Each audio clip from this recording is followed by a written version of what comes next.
नमस्कार दोस्तों, मेरे चैनल एस्ट्रोलॉजर मंत्र में आपका बहुत बहुत स्वागत है। जो आज का हमारा विषय है, आज का टॉपिक है वो पितृपक्ष यानी कि श्राद्ध के ऊपर है।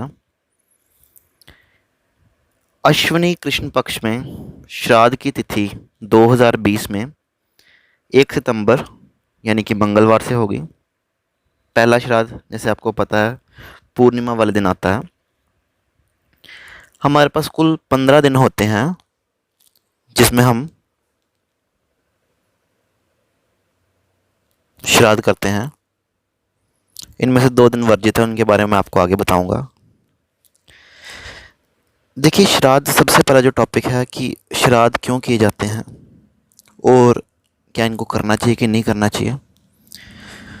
तो जो हमारे पितृ हैं, जो हमारे बड़े बुजुर्ग हैं, जो अब किसी कारण अब यहाँ इस दुनिया में नहीं रहे, उनकी याद में हम श्राद्ध करते हैं। और श्राद्ध करने के काफ़ी लाभ है, जैसे कि एक तो उनका आशीर्वाद हमें मिलता है।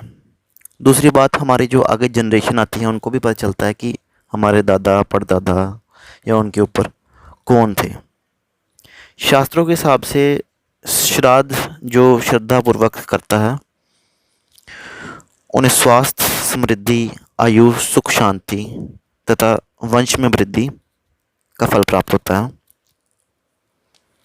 और साथ में ही जो श्राद्ध बड़े अच्छी भावना से करता है उसके संतान की प्राप्ति भी होती है और उसकी संतान भी सूझवान होती है। अब देखिए, श्राद्ध किस प्रकार से किए जाते हैं। श्राद्ध में हम सात्विक भोजन, जिसमें प्याज, लहसुन, ऐसे प्याज या लहसुन ऐसी चीज़ें नहीं होती, सात्विक भोजन बनाते हैं और अपने घर में ब्राह्मणों को बुलाकर साथ में उनको कोई दक्षिणा या कपड़े देके उनको देते हैं। इसके साथ साथ में एक बड़ी ज़रूरी चीज़ है कि कौवे को और गाय को,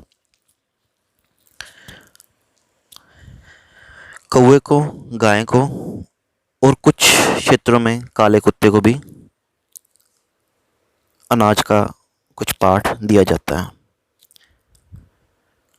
क्योंकि कौवा हमारे पितरों की निशानी भी होती है। और कहते हैं कि कौवा पितरों के पास, जो हम चीज़ कौवे को देते हैं वो सीधे पितरों के पास लेके जाता है, ऐसा माना जाता है।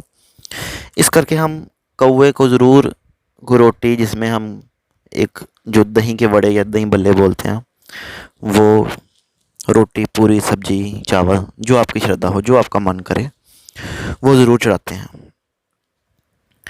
अच्छा, एक श्राद्ध में एक और चीज़ है, चतुर्थी, जो फोर्थ चतुर्थी हमारा होता है श्राद्ध, जो कि 6 सितंबर को पड़ेगा। वो एक बड़ा विशेष दिन होता है। देखो, किसी वजह अगर किसी के पूर्वज शस्त्र से, दुर्घटना से, ये किसी ऐसी मृत्यु, जैसे कहते भी इसकी मृत्यु नहीं आई थी, जैसे किसी ने मार दिया, मर्डर हो गया या एक्सीडेंट हो गया या किसी शस्त्र से मर गया, उनकी डेथ चाहे जो मर्जी डेट को ही हो, चाहे वो पूर्णमासी को ही हो, चाहे प्रतिपदा को हो, द्वितीय को, जब मर्जी हो, उनका श्राद्ध जो है वो चतुर्थी को किया जाता है। अच्छा, इसके अलावा अगर चतुर्थी को किसी भी पितृ की या किसी भी व्यक्ति की मृत्यु हुई हो, पितृ कहना गलत होगा क्योंकि पितृ तो बाद में बनते हैं मृत्यु के बाद, किसी भी व्यक्ति विशेष की मृत्यु हुई हो, तो उसका जो श्राद्ध है फिर चतुर्थी को, अगर चतुर्थी को किसी व्यक्ति की मृत्यु हुई हो तो उसका श्राद्ध फिर हम चतुर्थी को नहीं करते, उसका श्राद्ध फिर हम अमावस्या को, जो लास्ट में अमावस्या आती है, उस दिन किया जाता है। उसके साथ साथ एक और चीज़ मानी जाती है कि अगर किसी को अपने पितरों की मृत्यु की तारीख नहीं पता, किसी भी व्यक्ति विशेष की किसी की मृत्यु होगी, उनको तारीख का नहीं पता, तो वो श्राद्ध भी हम अमावस्या को कर सकते हैं। और अमावस्या को ज़रूर श्राद्ध करना चाहिए। अब हमारे देश में कई लोग बड़े शहरों में रहते हैं या बड़े बिजी रहते हैं, उनकी ज़िंदगी बहुत बिजी है, वो कहते हैं कि हम श्राद्ध नहीं कर सकते या ब्राह्मणों को भोजन हम 4-5 दिन नहीं करवा सकते। तो उनसे मेरा अनुरोध है कि हम वो अमावस्या का श्राद्ध ज़रूर करें, अमावस्या का श्राद्ध ज़रूर करें। अगर घर में किसी को नहीं बुला सकते तो बाहर किसी को दे आए, किसी को गरीब को भोजन ज़रूर दें अपने पितरों को याद करके। तो श्राद्ध ज़रूर करने चाहिए। भोजन सात्विक होना चाहिए।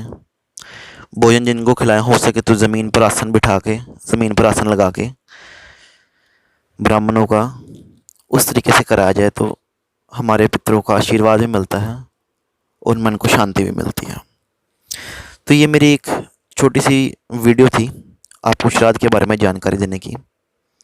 इस साल 1 सितंबर 2020 से श्राद्ध शुरू होंगे और 17 सितंबर को श्राद्ध खत्म होंगे।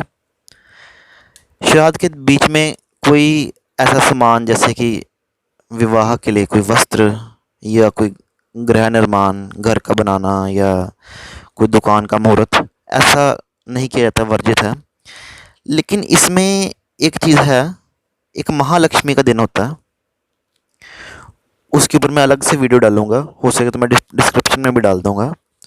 उस दिन अगर आपको कोई बड़ी इमरजेंसी है तो उस दिन हमारे शास्त्रों के अनुसार आप कुछ भी ऐसी कोई परचेज़ या ऐसा कुछ काम या कोई ऐसा धर्म कार्य कर सकते हो।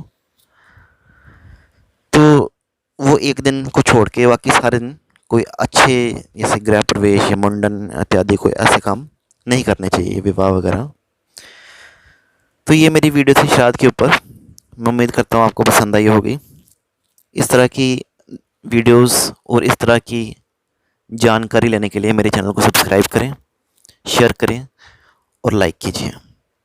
बहुत बहुत धन्यवाद। भगवान आपको आशीर्वाद दें। जय माता दी।